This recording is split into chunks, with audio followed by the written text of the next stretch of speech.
Tingkar ulah di angka lolos, benar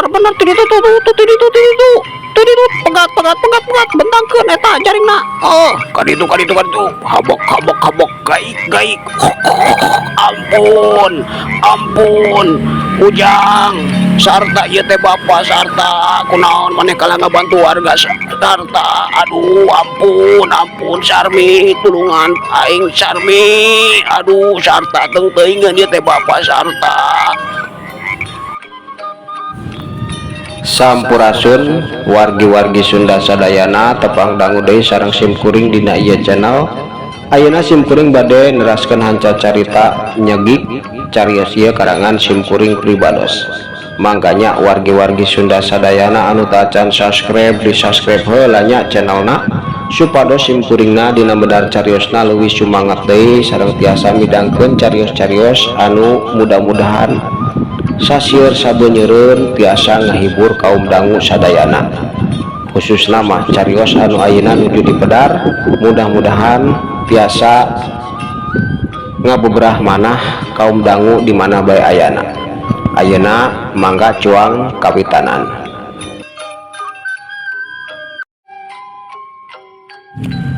Mangkomod waktu eta kacidaruasna barang ngadenge caritaan Aki Kuncen.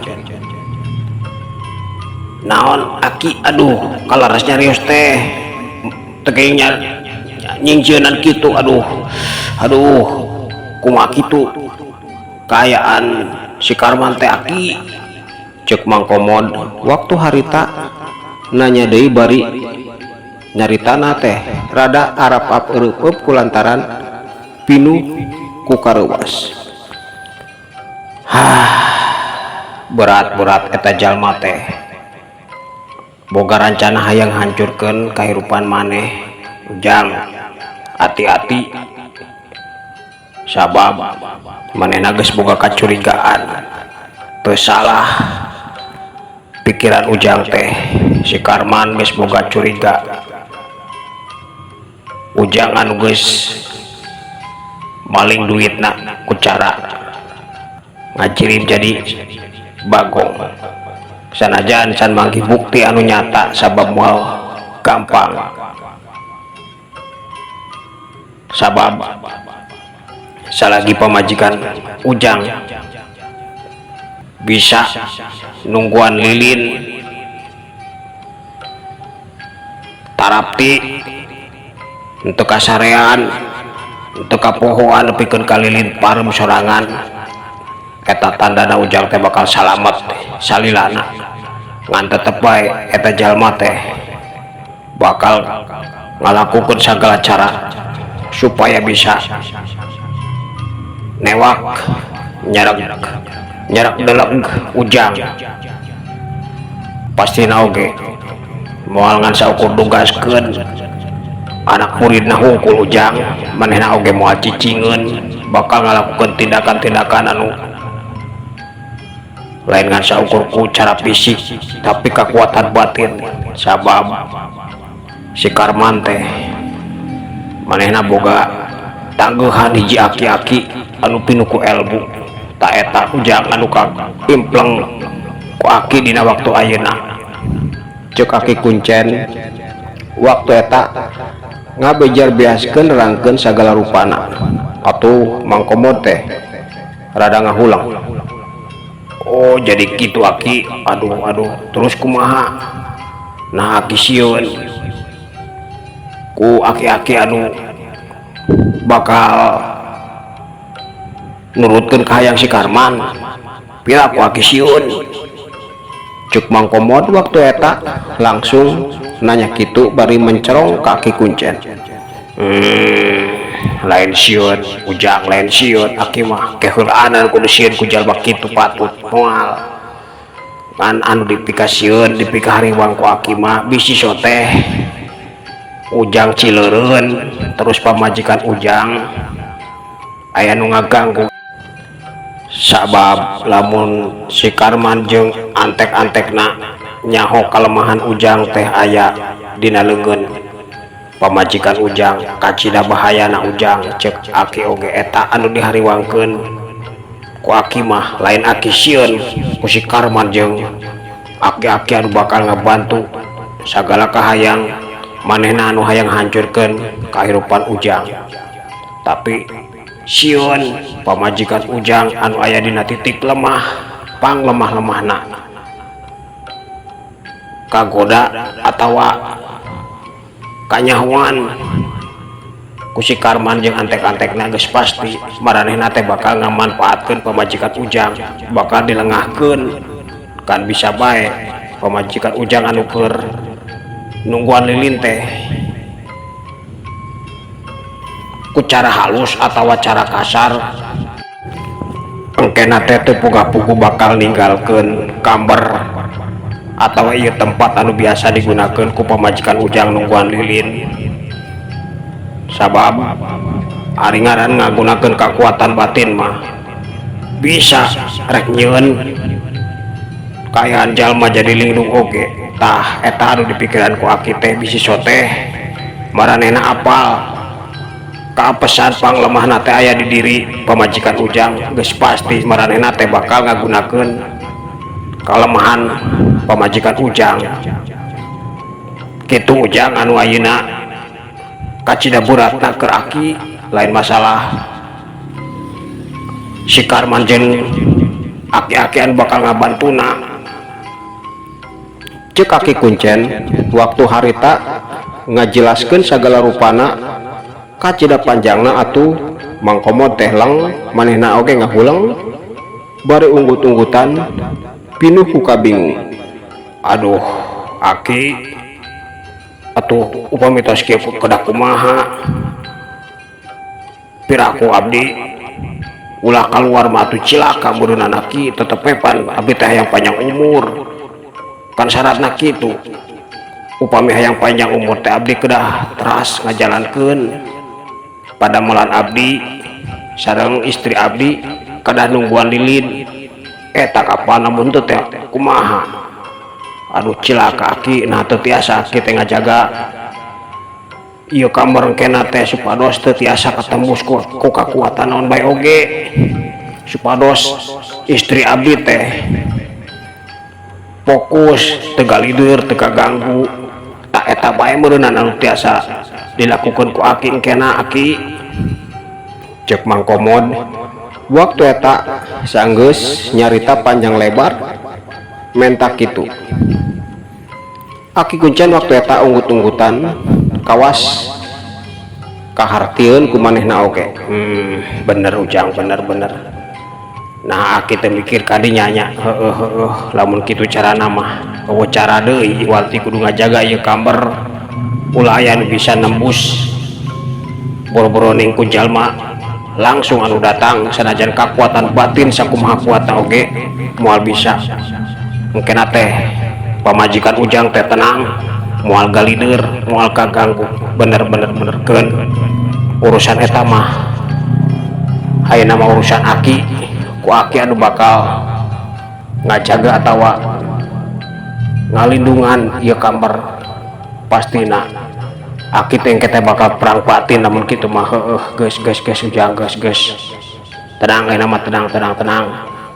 Cek Ki Kuncen akhirna mah meunang kaputusan anu cek manehna oge sarua eta jalan anu leuwih alus atuh mangkomot teh waktu eta langsung seuri, tah upami kieu mah abdi tenang Aki, tenang sabab leres kelemahan abdi teh iwal ti aya di diri pamajikan abdi nyaeta si Sarmi, sabab abdi mah rek gelut rek diserang kawas kumaha oge moal aya nu sanggup ngelehkeun pakarang teterak kitu ieu teterak nu penting masih Sarmi fokus aya bahaya anu matak ngabahayakeun anu moal bisa diungkulan tinggal ditiup eta lilin ka leungit abdi teh tiasa langsung nyampe ka ieu kamar. Jadina iwal ti kitu Aki, si Sarmi anu kudu dijaga ketat teu kenging cileureun eta bae ayeuna mah salajengna ka ditu ka dieu atawa sagala masalah deui makeun urang sanghareupan bae sasarangan sareng abdi salian ti eta meureunan Gusti Prabu Bantar Gede oge moal ngantepkeun sanes kitu Aki.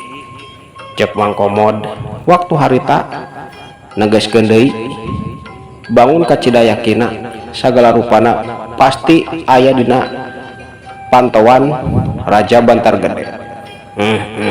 Tangtuna Ujang, tangtuna Gusti Prabu oge moal cicingeun sabab Aki oge sanggeus aya obrolan kieu jeung Ujang moal ngantepkeun Aki teh bakal ngalaporkeun heula ka Gusti Prabu supaya Gusti Prabu tengke teh mere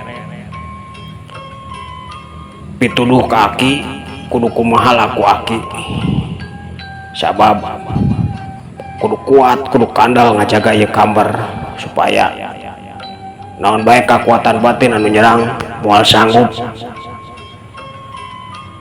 nembus kekuatan batin anu ku Aki jeung Gusti Prabu dibentangkeun ngajaga ieu kambar. Tembal Aki kuncen waktu harita nembalan gitu bari sirahna teh unggut-unggutan atuh anu tadina dua dana ka Cidabalweng teh waktu eta ngadadak berai-berai caang sabab geus meunang kaputusan naon anu bakal dilakukeun ku maranehna.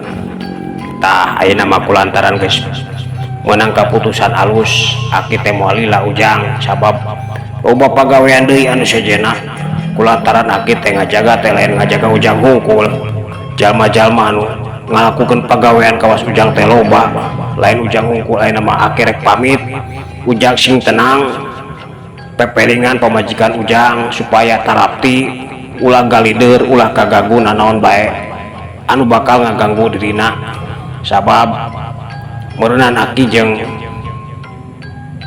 pasukan Gusti Prabu teh bakal ngajaga ieu kamar tapi sapopoena mah pamajikan Ujang aya di luar moal kapantau terus tetep bae Ujang sabab marana ge jalma hirup bakal ka ditu bakal ka dieu bakal lempang ka ditu bakal lempang ka dieu loba godaana tak eta bae ayeuna mah anu bisa ku Aki ditegaskeun ka Ujang ayeuna mah Ujang sing tenang Aki rek baliknya Ujang komod les sanggeus carita kitu teu nungguan jawaban mangkomod Aki kuncen teh sakicep mata geus leungit ti hareupeun manehna. Mangkomod waktu eta ngarenghap jero bari unggut-unggutan kapusingna ayeuna mah geus leungit kulantaran geus meunang cara anu tepat manehna kudu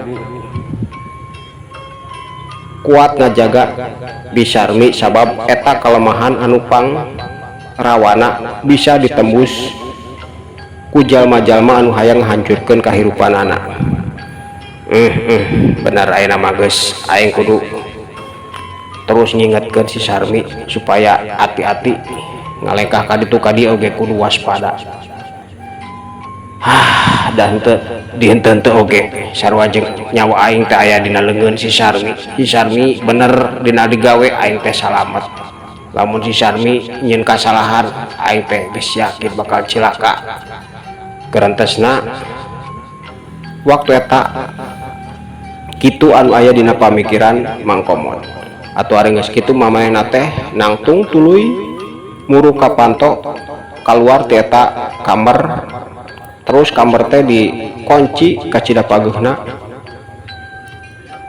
Manehna teh langsung muru ka kamar tempat manehna jeung pamajikanna istirahat. Ayeuna urang tinggalkeun heula sakedeung kaayaan Mang Komod anu geus meunang kacendekan kudu kumaha tingkah lakuna dina waktu ayeuna sanggeus apal Juragan Karman sapara kanca keur ngakalakeun kasalamatan manehna. Caturkeun Parman atawa sarta anu berang jeung puting dipeuseuh ku ilmu pangarti lahir jeung batin ku guruna di pasantren. Waktu eta manehna teh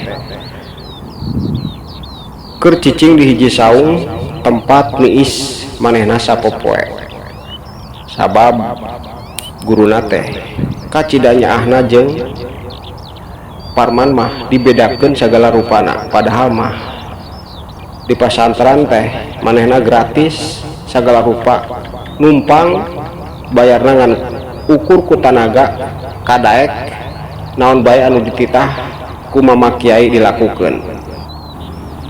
Tapi Mama Kiai teh nurunkeun elmuna toh-tohan sagala rupana eueuh anu dikoretkeun ka manehna mah. Salianti kitu memang Parman maka cida celakana naon bae anu diturunkeun ngan ukur cukup sakali apal bisa sampurna dilakukan. Waktu eta oge manehna keur wiridan muntang tulung kanu kawasa keur nirakatan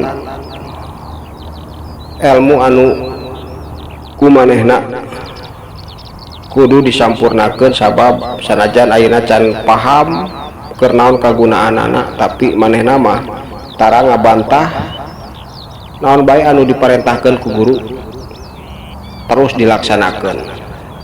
Sanggeus rengse wiridan anu ditangtukeun kudu sabaraha loba manehna ngawiridkeun di tempat eta. Manehna teh ngusap beungeut tuluy kaluar ti eta wangunan diuk dihareupeun wangunan bari ngahulang jentul kawas loba anu keur dipikiran ku manehna. Aing teh di dieu geus rek ngincakana 2 tahun hampura. Bapak ma abdi teh acan tiasa uih, sabab abdi dipiwarang ku Mama Kiai sanajan teu ngartos oge kunaon dilarang uih ka bumi salianti tiasa pendak di luaran bumi. Teu ngartos abdi oge aya naon ngan abdi moal ngabantah kahoyong Mama Kiai, sabab abdi teh hoyong gaduh ilmu anu manfaat, teu hoyong ngan saukur tiasa itu sareng ieu tapi teu aya manfaatna. Hapunten Bapak Ma, hapunten mudah-mudahan kapayuna mah upami abdi parantos rengse sagala rupina ngulik ilmu di ieu pasantren, insyaallah abdi teh bakal nepangan, bakal sapertos biasa deui sareng dihoyong terang. Aya naon salaresna di diri Bapak sareng emak kumargi tiap wengi teh abdi teh sok ngimpen anu teu sae bae. Bingung abdi teh emak sareng Bapak teh kawas anu kabulen ku haseup anu kacida hideungna sesah ditembus ku abdi teh. Nah aya naon, tapi ku abdi ditingalikeun ti katebihan mah Bapak sareng emak teh dina kaayaan sehat walagri teu udur teu kieu ngan aneh. Tiap wengi abdi sok ngimpenkeun kitu bae. Nah aya naon di diri Bapak sareng emak salaresna eta anu keur dipikiran ku Parman dina waktu harita sanggeus rengse wiridan. Barang keur ngahulang kitu teh torojol hiji wanoja ka cida geulisna. Geuningan eta teh anak bungsu Mama Kiai. Eta wanoja teh datang bari mawa kadahareun jeung cai nganteran sarta atawa parman. Ih, engkang geuningan ngalamun nuju ngemutan naon engkang? Buah-buah engkang teh nuju ieu nya ngemutan istri anu dikantunkeun di lembur engkangnya. Waktu eta wanoja teh langsung nyarita kitu bari imut ngagelenyuk ka parman anu ngaranjuk tapi langsung seuri barang adanya caritaan eta wanoja. Nyai gelis Santi nyarios naon nyai teh? Akang mah teh ngemut kitu sareng kieu boro-boro ngemut wanoja mana tuh beureun oge anu kersa ka akang sok aya bae nyai mah boboa nyai eta mah anu nuju seueur ngemutan calon picarogeun nyai meureunan anu tebih nah bade tere sumping meureunan ka dieu jadina teh nyai anu cus ka ditu ka dieu cek parman. Waktu eta malikeun caritaan eta wanoja ku nyarita kitu ngaheureuyan manehna. Ih, engkang nyarios kitu abdi mah saha balina oge anu kersa ka diri abdi mah jalmi kampung jalmi lembur moal anu kersaeun memangna akang anu kasih sakit kasepna kuliah di kampus anu sadayana oge terang moal sambarangan jalmi anu tiasa kuliah di eta kampus saha istrina anu moal katarik ku engkang sayanti engkang teh pinter kasep. Wah, istri mana oge bakal nyaut bakal ciut ka akang mah. Cek Santi waktu eta manehna oge teh eleh ku sarta malikeun heureuyna.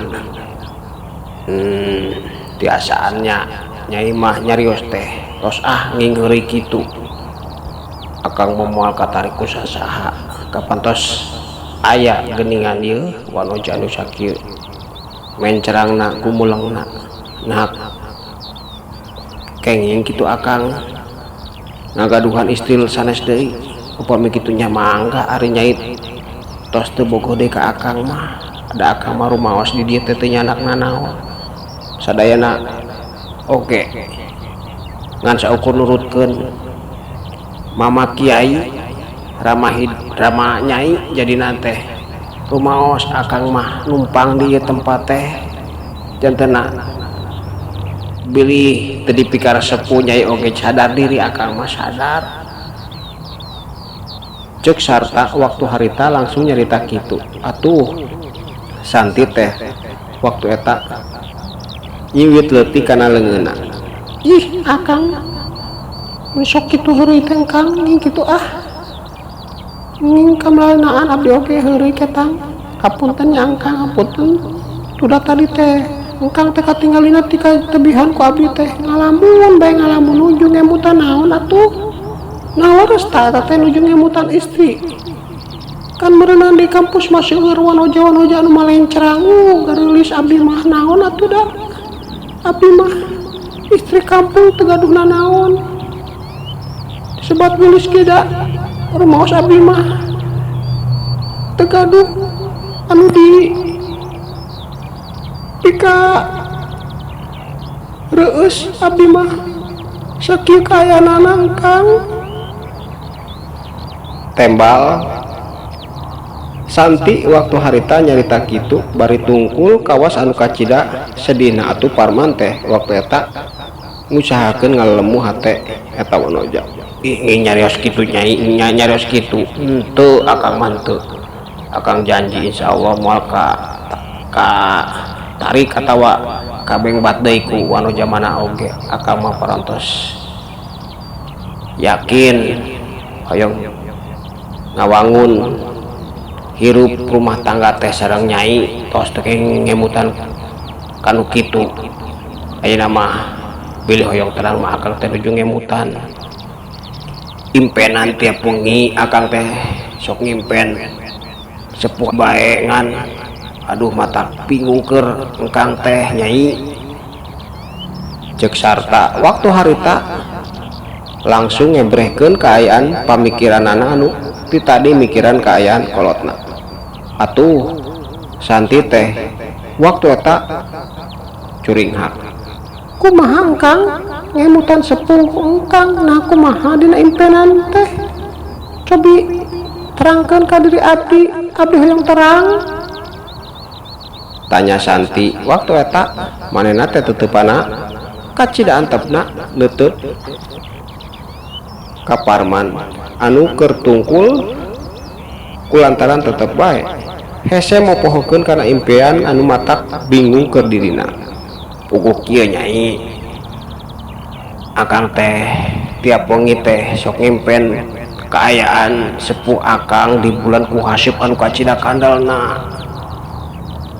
Akang teh sok hoyong nulungan kaayaan sepuh akang, hoyong nyaketan eta hasyub, tapi duka kunaon eta hasyub teh kacida kandalna. Akang teh sanggup nembus kaayaan sepuh akang anu aya dina bulanan eta hasyub. Ngan anehna saupamina akang dina siang kieu tos kuliah akang teh ngajakeun sok uih teh liwat ka lembur akang sanaos akang teh teu wantun nepangan sepuh akang langsung ka bumi ayeuna mah sabab nurutkeun ka hoyong mama Nyai teu kenging heula pendak di bumi.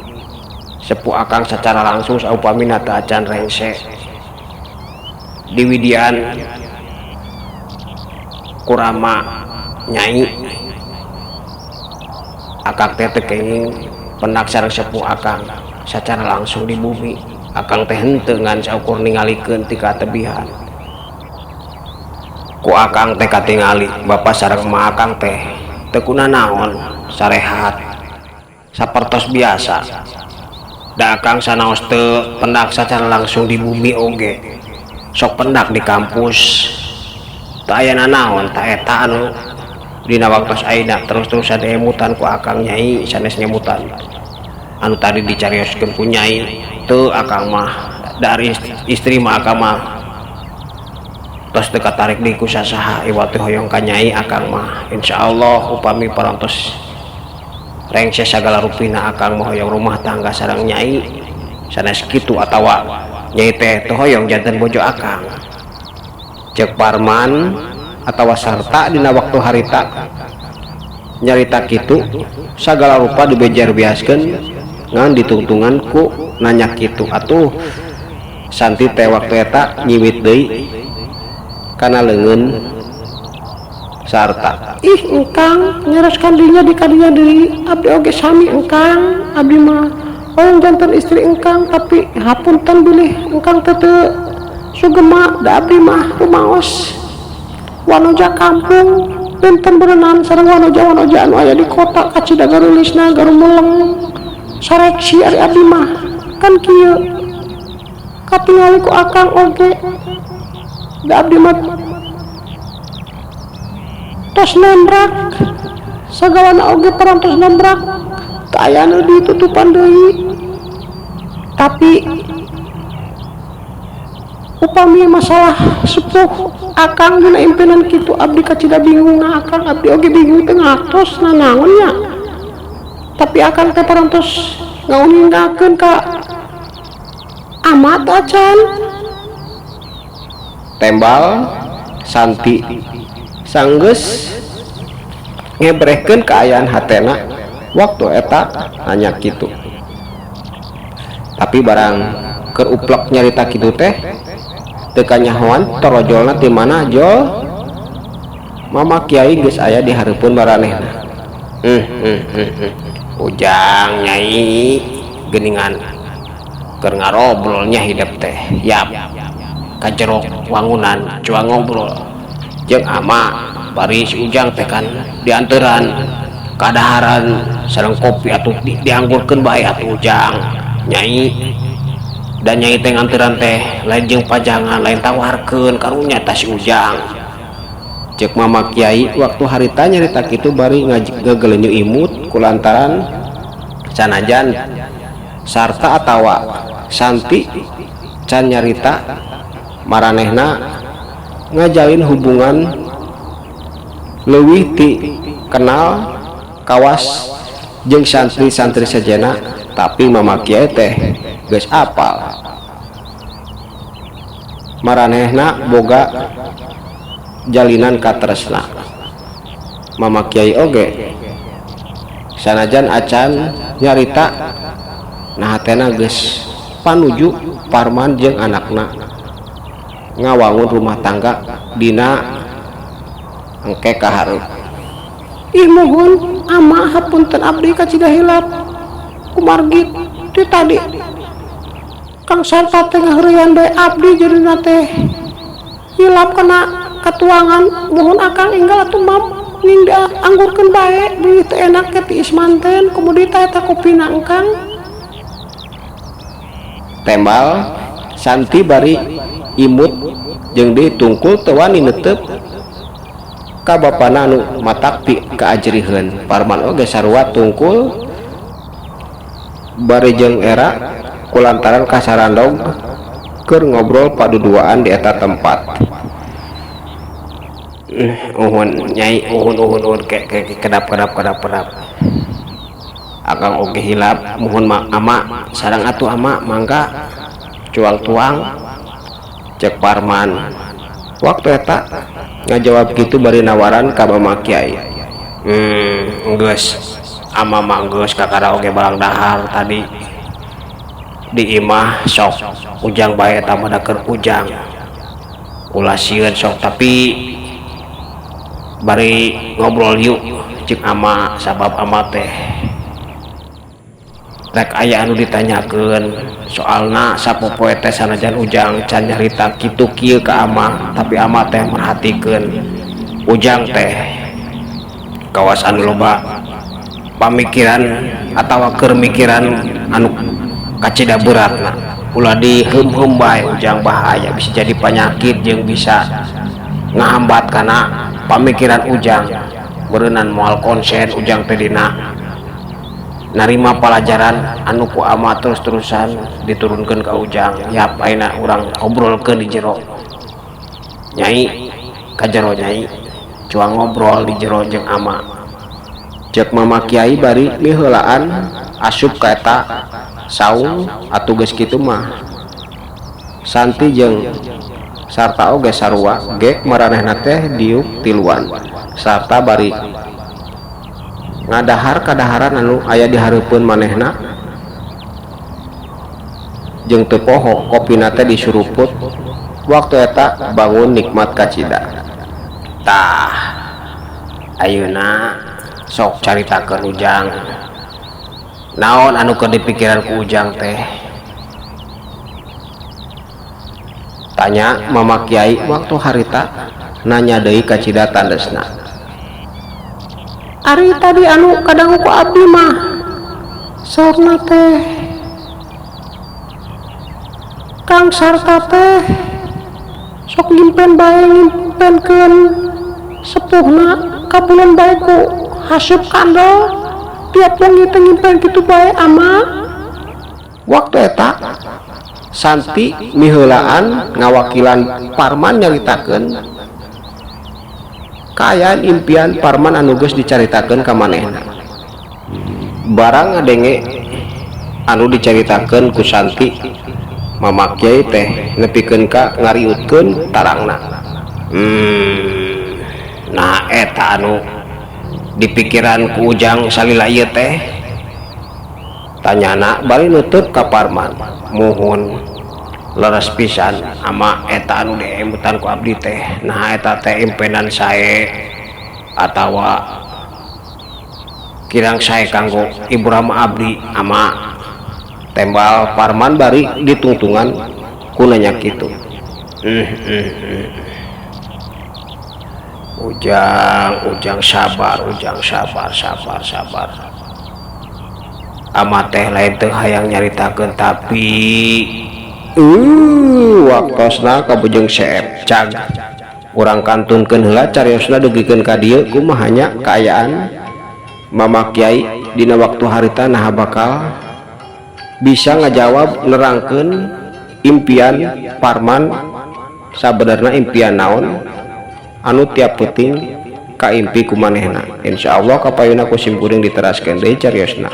Sapunya pegat simpai paturai patepang deui mangga permios.